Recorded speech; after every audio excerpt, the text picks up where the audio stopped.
দেখেন সোশ্যাল মিডিয়াতে কিসের কম্পিটিশন হচ্ছে আপনারাই সেটা খেয়াল করে দেখবেন, কারণ এইসবের কারণেই না আমি লাস্ট অনেক মাস হয়ে যাচ্ছে, প্রায় 7-8 মাস হয়ে যাচ্ছে আমি কিন্তু একদম সোশ্যাল মিডিয়া থেকে নিজেকে আড়াল করে রেখেছি। মানে দেখতে চাই না। কেন দেখতে চাই না? কারণ মানে আমার কাছে এখন সোশ্যাল মিডিয়াতে যে ধরনের কন্ট্রোভার্সিয়ালগুলো বিশেষ করে আমাকে নিয়ে হয় বা যে কথাগুলো আসে একটা বিষয়গুলোকে নিয়ে খুব বাজেভাবে উপস্থাপন করে, এমনিতেই আমাদের চলচ্চিত্র শিল্পী সংকট, কাজের সংকট, এত কিছু তার মধ্যে একটা শিল্পী এত বছর কাজ করছে। আজকে যেমন আমরা ভাসাবিতে আছি 21 বছর, আমরা ডেফিনেটলি বলবো যে এত বছর ধরে একটা একটা বছর যখন এতগুলো বছর যখন একটা ব্র্যান্ড নিজেকে সুন্দরভাবে এগিয়ে নিয়ে গিয়েছে, নিশ্চয়ই তাদের মধ্যে সেই রকম অভিজ্ঞতা আছে এবং একটি শিল্পী এত বছর ধরে কাজ করছে, সকলের কাছে একটা পরিচিতি অর্জন করেছে। কিন্তু এই কিছু কিছু বিষয়গুলোকে যেভাবে প্রেজেন্ট করে হয় কি যে সকল দর্শক তো আমাদের সিনেমার দর্শক সৃষ্টি হয়,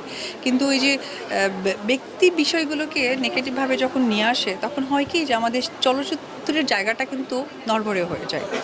তো ওই জায়গা থেকে আসলে আমি ডাস্টবিনের কথাটা বলছি যে আপনি খেয়াল করে দেখবেন যে 2016 সালেও আমার বেশ কিছু কিছু সময়গুলোতে মানে খুব ইমোশনাল সময়গুলোতে কিন্তু দেখবেন যে কিছু কিছু ফেসবুক স্ট্যাটাসগুলো এসেছে। হ্যাঁ, তো এই বিষয়গুলো তো আসলে চলচ্চিত্রের পার্ট না।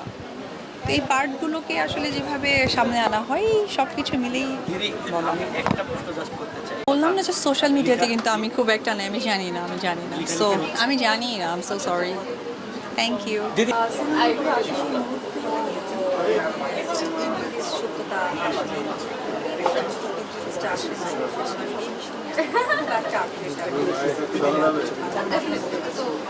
ভাই রূপান্তর